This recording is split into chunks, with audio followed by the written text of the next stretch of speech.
ইরানের সঙ্গে যুক্তরাষ্ট্রে আলোচনা চলছে বলে জানিয়েছেন দেশটির প্রেসিডেন্ট ডোনাল্ড ট্রাম্প। তার আশা, আলোচনার মাধ্যমে ইরান পারমাণবিক অস্ত্র বর্জনে রাজি হবে। ইউরোপের দেশগুলো সেনাবাহিনীকে সন্ত্রাসী সংগঠন হিসেবে ঘোষণা দিয়েছে ইরান। বিস্তারিত জানাচ্ছেন আমিনা রহমান সুপ্তি।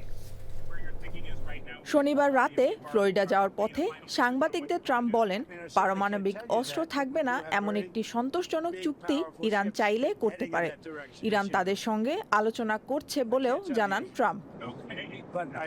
ইরানের একজন শীর্ষ নিরাপত্তা কর্মকর্তা আলী লারিজানি শনিবার রাতে সামাজিক মাধ্যম এক্সে লিখেছেন, আলোচনা এগিয়ে চলছে।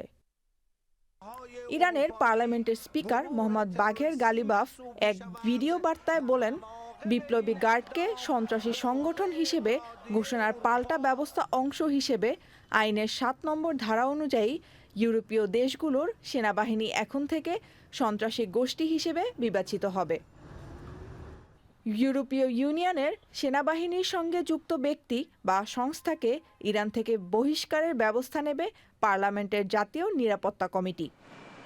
Amina Rahman Supti, channel I.